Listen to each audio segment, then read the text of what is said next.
Hi everyone, it's Christophe Choo and it's another beautiful day selling real estate in Beverly Hills. I want to talk a little bit today about multiple offers and the importance and significance of, as a listing agent, getting backup offers and the importance as a buyer's agent or a buyer to write a backup offer. Let me tell you a little story. I listed a property a couple weeks ago, a little bit over what I wanted to, but good client of many years.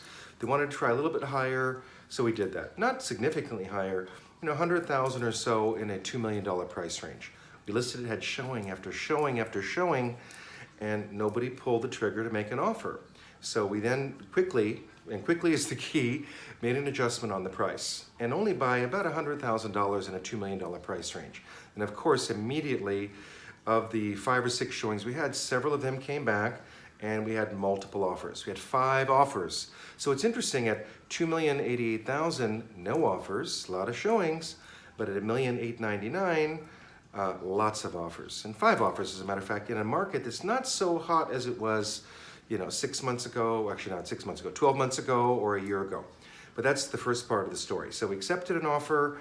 There were 4 people that didn't get the house, but 1 did. So I strongly encouraged all of the other buyers to write a backup offer. 1 was going to, 1 wasn't, the other was thinking about it, they didn't. And all this back and forth. And I told everyone, you have nothing to lose. And depending on the marketplace, strong markets, you have fewer offers or deals that fall out of escrow. In cooling markets or cold markets, you have a lot more deals falling out of escrow. So in my 32-year experience, I would say anywhere from 25 to 35% of the time, deals do fall out of contract. So it's great to me as a listing agent to always encourage having a backup offer, because in the event the buyer number 1 starts negotiating too hard or becomes a little bit weird about the deal and wants too much money, then we have something to fall back upon. So in this particular case, we signed an offer, we sold it for over the asking price. Good buyer, all cash deal, but throughout the escrow process, we could tell the buyer was a little bit challenging and we didn't get the feeling the buyer was going to be realistic. So luckily, I did get a signed backup offer on the deal. Again, one of the other buyers did not, but then 1 did. So after almost 3 weeks of being in escrow and many inspections, and this particular buyer had a right to do any inspection they want, and they did. I reviewed every single inspection report. I read it line by line, paragraph by paragraph, and 32 years later, after well over 1,000 inspections, I know what's real and what's not. And she asked for a very ridiculous, absurd credit, in my opinion. My sellers were very reasonable people. We offered a very reasonable response. She just wasn't having it. She just didn't want to do it. So we canceled that deal. We backed out of that escrow. We canceled it, gave her her money back, and opened escrow with a new buyer. Once we did that, immediately I got a call from another one of the brokers that said, oh, my buyer now wants to put in a backup offer. Well, it was too late. We already had 1 pre-signed pretty much at the time we signed the first deal. And I do that as a listing agent to protect my sellers, because again, 35% of the time, buyers do change their mind, things happen, they become unreasonable. So luckily we had a backup buyer in position. The first buyer wanted basically $100,000 worth of credits, which we weren't going to give because it was totally out of left field and there was no basis to that request. So the second buyer, we gave them all the reports, and it was so great for the second buyer, which we love. We gave them all the reports, which we can do, which the first buyer paid for out of their own pocket. So they spent all this money, requested these unreasonable credits, and frankly, the truth of the matter is, in my opinion, I think the agent dropped the ball and didn't handle her client properly, didn't educate her client about what to expect in the inspections, what to ask for, etc. One thing that happened, which I'll share with you, I won't mention any names, but the first day of the inspection, the buyer, they had a termite inspection, which is no longer part of the California purchase contracts. Basically, in the old days, you could write in seller to do termite report and or clearance, or buyer to do it and or clearance, but it's no longer in the California contracts. So but the buyer could do a termite inspection. We said, sure, go ahead and do your termite inspection. So the buyer did a termite inspection, and that particular day, the termite inspector came back and said, oh my God, you got termites here and termites there and subterranean termites and this and wood repairs. And she said, how much is it going to cost? And it was something around $14,000, which I couldn't even believe.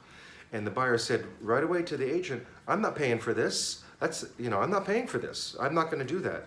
And the agent mistakenly said to the buyer, oh, that's the seller's responsibility. Well, I didn't want to make a fuss then and there in front of the broker, in front of her client, but I did then subsequently, have a very serious conversation with the agent. Where in the contract does it say it's a seller's responsibility? So for you to say that to your buyer is really inappropriate and incorrect. So anyways, that was the beginning of the end in that transaction. I don't know what else happened behind the scenes, but everything she asked for was ridiculous and things that were just totally unnecessary. And for example, with that termite report, this is a termite company I know of. I don't personally use them. They wanted $14,000 and change to fumigate a 2,000 square foot home. The clients had a long-term pest control contract with another major US company that's been doing this for years. So I said to my sellers, even before we got the credit requests, I said, let's bring in your own termite company to have them do their own inspection and see what they say. Well, they came out, same exact warranty as the first termite company. They wanted almost $14,000 just for the fumigation. Our termite company, or my seller's termite company that's been going there for 10, 20 years, they came back at $4,600. So that's almost a $10,000 differential. So again, that was kind of the beginning of the end, because this broker obviously didn't educate her client on what to expect, didn't educate her client properly throughout the process, and it just didn't work out. So we were very happy to cancel that deal. So the backup offer buyer got the deal immediately because they were pre-signed. So we canceled the deal. We called up the buyer, said, hey, guess what? Congratulations, you got the deal. They were very, very excited. We said, here are 8 or 10 inspection reports, which cost the first buyer probably around $4,000 because she did sewer inspections, chimney inspections, termite inspections, mold inspections, foundation inspections, everything you could possibly imagine. And no one really found anything. It's a house that's almost 100 years old. It's been impeccably maintained. My clients have owned it for 20 years, done everything to permit, to code. But this buyer was just kind of first-time buyer for $2 million house. And an agent that didn't educate her buyer, so they lost the deal. So we opened up with a new client. And we gave them all the inspection reports before we even opened escrow. Because I said very clearly, we'll give you everything we have. You review everything. You can still have 5 days to do your own inspections, which they did. But don't come back and ask us to renegotiate because we're already telling you up front what we know. So we signed the escrow papers. We opened escrow. The buyer came in. The contingencies are now all removed on this property. And they didn't ask for $1 worth of credits on the inspection because we told them everything up front. So buyer number one, who asked this unreasonable amount of money, which basically came out to about 5% of the value of the home, which was ridiculous. So she's out. Buyer number two came in, really great buyers, and they had everything up front, which they didn't have to pay for. And they said, we don't need an inspection. We saved, $4,000 in inspections. We can read everything. Everything's fine. We're moving forward. So the moral of the story is, as a buyer, always write a backup offer. And I always encourage my clients to write a backup offer, because in a backup position, what basically happens is, okay, you're in a multiple offer, or usually it's in a multiple offer situation, or the house is under contract and you just find out about it, but it's the perfect house for your buyer. You go show it if they're willing to show it, even if it's an escrow, which we do. And I basically said, okay, well, it's an escrow, but let's write a backup offer. You have nothing to lose, because with a backup offer, basically what it says is you basically have a signed agreement with the seller as a buyer in that contract. And if and when the first escrow cancels, you'll receive a written notice of that cancellation.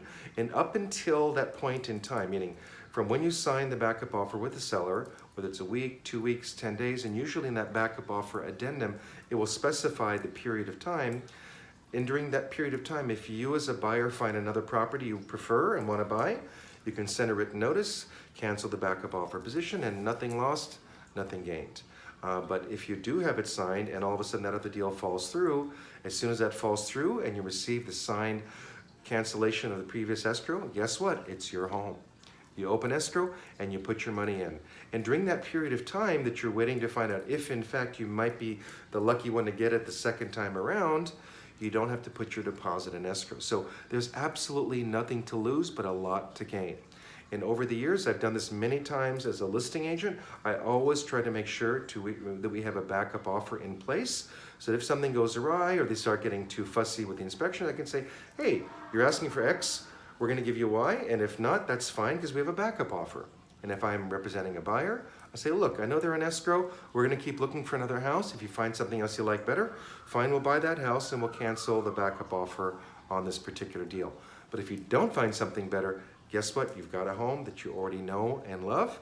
And when you find out it's canceled, you open escrow and there you go. It's your home and your deal if you decide to close it. So just a little thought. So never be afraid to write a backup offer as a buyer because you have a lot to win. And you know, basically 25–30% of the time they do fall out. So you have basically a 30% chance of getting ultimately the home you want, even if you're backup offer number one. And as a seller, you always want a backup offer in place because it kind of solidifies your negotiation point if in fact the buyer number one tries to renegotiate unreasonably. And if they do, then you cancel them out and you got something else to fall back upon. Always good to have options. Am I right? Do you all like options? Well, I do. I don't know, my sellers do and my buyers do. And for a seller, it's win-win-win. For a buyer, it's win-win-win. Nothing to lose for anyone. And as a broker, it's win-win-win. Because if something happens to number one, we got number two in place. And in this particular deal, we're even working on now another backup offer because even though all contingencies are removed, you never know. Things can happen in the world of real estate. So might as well be super, super prepared and ready. So just a little tidbit about real estate and how things work. Just wanted to share that with you. So if you're ever looking to buy or sell, give me a call at Christophe Choo. Check out my website, ChristopheChoo.com, or give me a call at 310-777-6342 and let me help you with my 32 years experience to navigate through the muddy waters of real estate and help you get your dream home or sell your home and move on to wherever you like. Thanks so much for watching, guys, and I'll see you real soon. Take care.